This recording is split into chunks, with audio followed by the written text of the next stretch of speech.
Welcome back students. हम apiculture या मधुमक्खी पालन बी कीपिंग पढ़ रहे थे, जिसमें से हनी बी के बारे में हम देख चुके थे।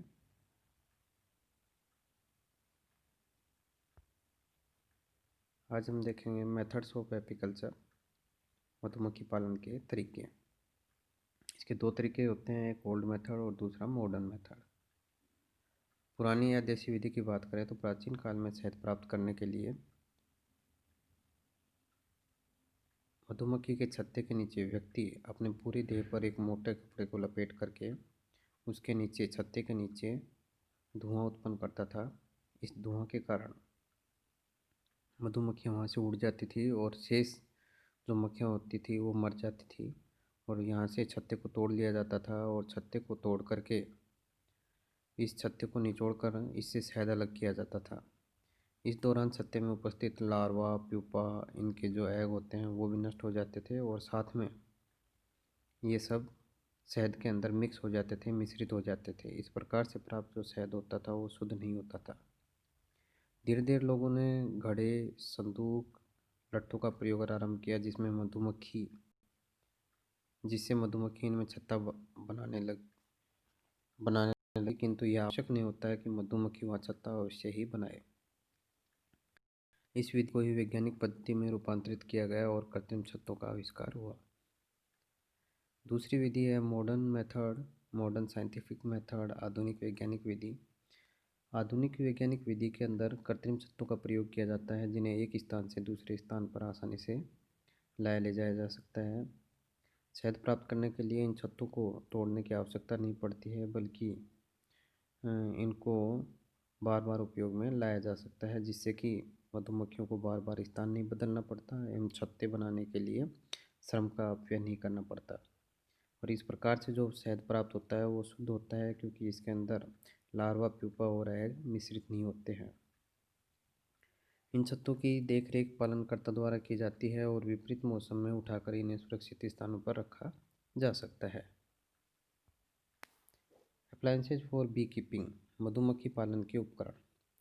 इसमें हम देखेंगे सबसे पहले है artificial bee hive, Honey extracting apparatus, uncapping knife, miscellaneous apparatus. ये सभी मधुमक्खी पालन में यूज किए जाते हैं। ये हम देख सकते हैं, हमें क्या प्रदर्शित किया हुआ है, एक कृत्रिम छत्ता, आर्टिफिशियल बी हाइव। यह एक लकड़ी का बना बॉक्स होता है जिसमें एक या दो दीवारें होती हैं। बाहर से छत्ते का रंग पीला या सफ़ेद होता है, जिससे कि मधुमक्खी आसानी से पहचानती हैं। गर्म प्रदेशों में एक भित्ति वाला तथा ठंडे भागों में दो भित्ति वाला छत्ता बनाया जाता है। यह छत्ता ऊपर से खोला जा सकता है एवं बहुमंजिली संरचना वाला होता है, जिसमें बहुत सारी फ्रेम रखे जाते हैं, जिनको दराज की भांति इस बॉक्स से हटाया जा सकता है। छत्ते में निम्न भाग होते हैं। सबसे पहले हम देख सकते हैं यहाँ पे स्टैंड। स्टैंड की अगर हम बात करें तो पूरा छत्ता इस आधार पर निर्मित होता है, और इसके निचले भाग में समायोजित की जाने वाली क्या पाई जाती हैं, टांगें पाई जाती हैं, जिससे कि इसके एक भाग को ढलान युक्त बनाया जाता है, जिससे कि बरसात से गिरने वाला जल शीघ्रता से निकल जाए। दूसरा भाग है इसका बॉटम, पैंदा। ये हम देख सकते हैं बॉटम है। यह बोर्ड पर बना पैंदे युक्त भाग होता है जो कि स्टैंड पर रखा रहता है। यह छत्ते का मुख्य आधार बनाता है। इसमें दो द्वार पाए जाते हैं, एक श्रमिक के प्रवेश के लिए होता है तो दूसरा बाहर जाने के लिए काम में लाया जाता है। नेक्स्ट इसमें चैम्बर होता है, ब्रूड चैम्बर, जिसे हम एग चैम्बर भी बोलते हैं। यह लकड़ी से बना बॉक्स होता है जिसमें 5 से लेकर 10 फ्रेम पाई जाती हैं। फ्रेमों को रखा जा सकता है, जिन्हें हम कॉम्ब फाउंडेशन बोलते हैं। ये फ्रेम निश्चित दूरी पर, लगभग 4 से 5 इंच दूरी पर, जिसे हम बी स्पेस बोलते हैं, इतने स्पेस के बाद में इन्हें कहाँ रखा जाता है, ब्रूड चैम्बर के अंदर रखा जाता है। इन फ्रेम के मध्य तारों से बनी मोम से सदी हुई जालियाँ रखी जाती हैं। ये और ये षष्ठकोणीय जाली रखी जाती हैं। ये षष्ठकोणीय जाली के दोनों तरफ मधुमक्खी द्वारा सेल्स या कोठरियाँ बनाई जाती हैं जिनमें मक्खी अंडे देती है, मधुमक्खी अंडे देती है। कॉम जो फाउंडेशन है, इनको जो ब्रूड चैम्बर है वर्टिकल ऊर्ध्व स्थिति के अंदर खड़े रूप में इनको रखा जाता है। नेक्स्ट होता है ग्रिड या रोधक जाली। जो ये फ्रेम होती है, इस ब्रूड चैम्बर की बात करें, इसमें जो फ्रेम होती है उसके आगे रोधक जाली लगाई जाती है जो कि तारों या प्लास्टिक की छड़ों से बनी होती है। इस जाली के छिद्र इतने बड़े होते हैं कि इनसे होकर श्रमिक तो जा सकता है किंतु रानी प्रवेश नहीं कर सकती। इस जाली का उद्देश्य रानी को मधु प्रकोष्ठ में जाने से रोका जाता है। नेक्स्ट है सुपर चैम्बर, मधु प्रकोष्ठ।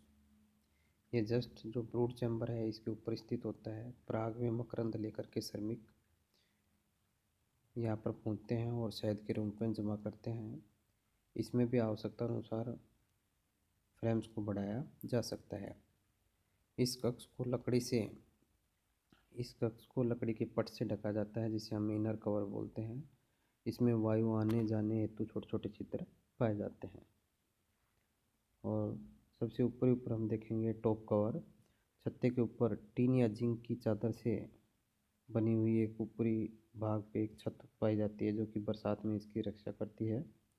छत्ते को मौसम के अनुसार गर्म या ठंडे स्थान पर रखने का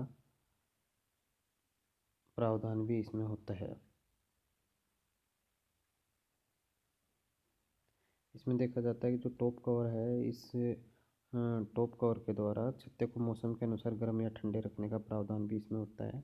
इसे उठाकर छत्ते का निरीक्षण भी किया जा सकता है।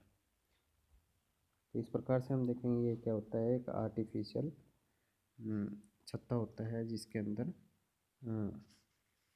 बहुत सारे क्या पाए जाते हैं, चैम्बर पाए जाते हैं। नेक्स्ट हम देखेंगे इसके अंदर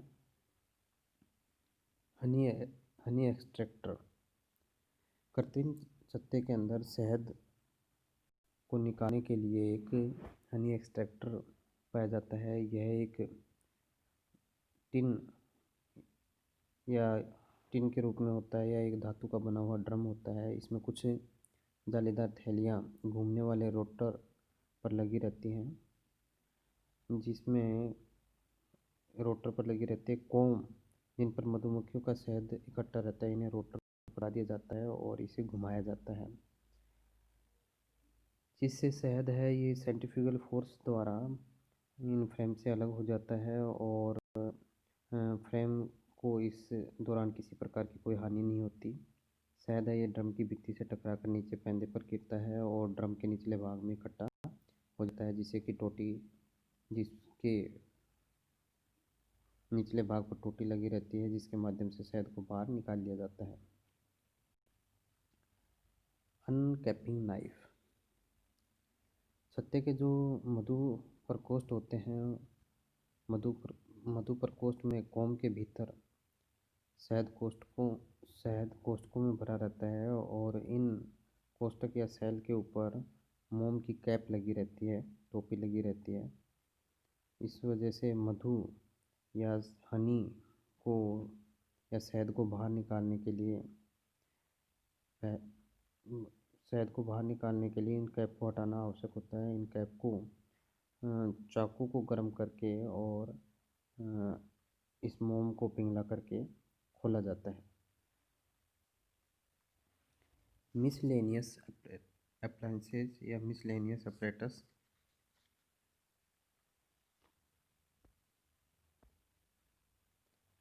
मिसलेनियस अपरेटस में हम देखेंगे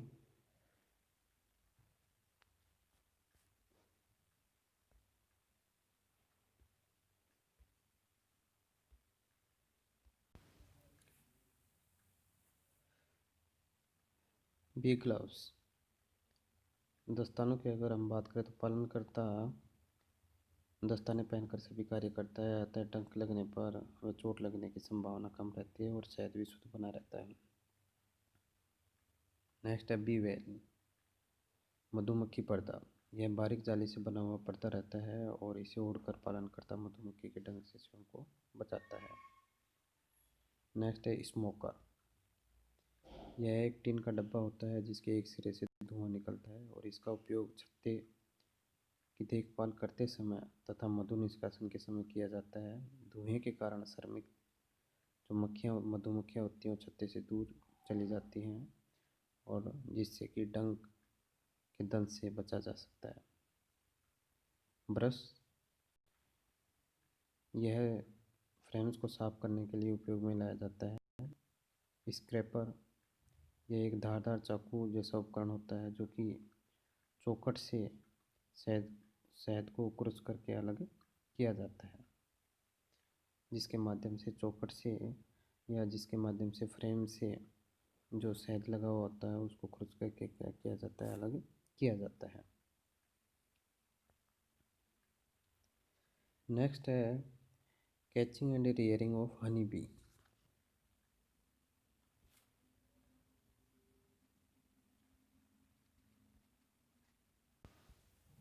मधुमक्खी पकड़ना व पालना। कृत्रिम छत्ते में पालन हेतु मधुमक्खियों को स्वार्मिंग वृंदन के समय पकड़ा जाता है। इसके लिए एक टोपी जैसा जाल लिया जाता है जिसमें शहद लगाया जाता है और मधुमक्खियों के जो स्वार्मिंग का जो मार्ग होता है या वृंदन के समय जो मार्ग होता है उस मार्ग में इसको रख दिया जाता है और शहद की वजह से मधुमक्खियाँ आकर्षित होकर के इस टोपी में बैठ जाती हैं और संध्या के समय इन्हें कृत्रिम छत्ते में इन्हें छोड़ दिया जाता है। कुछ दिनों के लिए इन्हें कृत्रिम भोजन दिया जाता है और वातावरण के फूलों में कमी होने पर भी इन्हें कृत्रिम भोजन दिया जाता है। छत्ते में रानी मक्खी को प्रतिवर्ष बदला जाता है। पुरानी रानी मक्खी को छत्ते से बाहर निकाल दिया जाता है, अन्यथा उद्योग पर विपरीत प्रभाव पड़ सकता है। नई रानी मक्खी को पकड़कर इसकी देह पर उसी छत्ते में बना हुआ थोड़ा सा शहद लगाकर शीशो खंड में रख दिया जाता है, जिससे कि श्रमिक इसे क्या कर लेते हैं, श्रमिक मधुमक्खियाँ इसको स्वीकार कर लेती हैं। कृत्रिम छत्ते को खुले खेतों, मैदानों या बगीचों के बीच उचित स्थान पर छाया में रख दिया जाता है। नेक्स्ट है प्रोडक्ट फ्रॉम बी हाइव। मधुमक्खी के छत्ते से हमें कौन कौन से उत्पाद प्राप्त होते हैं? तो मधुमक्खी के छत्ते से हमें दो मुख्य उत्पाद प्राप्त होते हैं, एक होता है हनी और दूसरा होता है हनी वैक्स। मधु एवं मधुमक्खी का मोम। सबसे पहले हम देख लेते हैं हनी, मधु। जो वर्कर्स होते हैं या जो श्रमिक मधुमक्खी होती हैं, ये मकरंद को पी करके अपने क्रॉप में सुरक्षित रखते हैं और इसमें लार के मिल जाने से कुछ रासायनिक परिवर्तन होते हैं। सुक्रोज शर्करा है, ये डेक्स्ट्रोज व लेवुलोज में बदल जाती है। मधुमक्खी के द्वारा कुछ तत्व जिन्हें पाचक एंजाइम इसमें मिलाए जाते हैं तथा जल की मात्रा को कम किया जाता है। वर्कर्स जब पुनः छत्ते में लौटते हैं तो मुख से बाहर निकाल करके इन्हें अपने सेल्स या कोष्ठकों के अंदर भर देते हैं। साथ में वर्कर्स तेज़ी से पंख हिलाते हुए पंखते हैं ताकि मधु से जलीय भाग को क्या कर दिया जाए, उड़ा दिया जाए, अतिरिक्त जलीय भाग को हटा दिया जाता है। इस प्रकार से हम देखेंगे कि मकरंद परिपक्व होकर के इसमें बदल जाता है, शहद के अंदर बदल जाता है, जिससे कि वर्कर्स द्वारा जो सेल्स होती हैं उनमें उनके ऊपर वैक्स की कैप लगा करके बंद कर दिया जाता है। इसकी सुगंध जो हनी है, शहद है, इसकी सुगंध है ये फूलों पर निर्भर करती है कि ये किस प्रकार के फूलों से मकरंद को क्या किया गया है, एकत्रित किया गया है। अगर हम हनी या मधु की बात करें कि इसके कंपोजिशन की बात करें तो इसमें हम देखेंगे जो वाटर है ये 13 to 20% होता है, फ्रुक्टोज है 40 to 50% होता है, ग्लूकोज पाया जाता है 2 से 3% तक। इसके अलावा इसमें मिनरल्स पाए जाते हैं, विटामिन पाए जाते हैं, B1 B2 C आदि विटामिन इसके अंदर पाए जाते हैं। यूज ऑफ हनी, हम शहद की या मधु की बात करें तो इसके बहुत से उपयोग होते हैं। इसको एज ए न्यूट्रेंट्स भी मिलता है, इसमें बहुत सारे न्यूट्रिएंट्स पाए जाते हैं और ये एनर्जी में इसमें से बहुत अधिक एनर्जी प्राप्त होती है। एनर्जी रिच होते हैं, विटामिन सी इसके अंदर पाई जाती है। कह सकते हैं कि फूड के रूप में उपयोग में लाया जाता है। इसके अलावा इसको मेडिसिन के रूप में उपयोग में लाया जाता है। आयुर्वेदिक और जो यूनानी मेडिसिन्स होती हैं इसके द्वारा बनाई जाती हैं। इसके अलावा कोल्ड है, कफ है, फीवर है, इसमें भी इसका उपयोग किया जाता है। जो हमारे धार्मिक के कई धार्मिक से जो रिलीजियस सेरेमनी होती हैं, धार्मिक जो प्रतिष्ठान होते हैं, उनके अंदर भी इसका उपयोग किया जाता है। अल्कोहलिक जो ड्रिंक्स हैं उसमें उपयोग किया जाता है। इसके अलावा देखा जाता है कि कई प्रकार के साइंटिफिक जो रिसर्च होते हैं उनमें जो बैक्टीरियल कल्चर जो बनाया जाता है उसमें भी इसका उपयोग किया जाता है। नेक्स्ट है बी वैक्स, मोम, मधुमक्खी का मोम। मधुमक्खी का जो मोम है ये भी एक बाई प्रोडक्ट होता है और काफ़ी लाभदायक होता है। मधुमक्खी पालन के दौरान ये हमें प्राप्त होता है। जो वर्कर्स होते हैं उनके जो एब्डोमेन सेगमेंट 4 टू जो 7th एब्डोमेन सेगमेंट होते हैं उसमें ग्रंथियाँ पाई जाती हैं और उन ग्रंथियों के द्वारा ये वैक्स स्रावित किया जाता है। ये वैक्स है ये जो छत्ता होता है उसके निर्माण में काम आता है। और इसके अलावा ये वैक्स है ये कॉस्मेटिक के साथ साथ कोल्ड क्रीम, शेविंग क्रीम, मरहम, मोमबत्ती, पेंट, पॉलिश, कार्बन पेपर आदि बनाने में काम में लाया जाता है। इसके अलावा इसको लुब्रिकेंट्स के रूप में भी प्रयोग किया जाता है।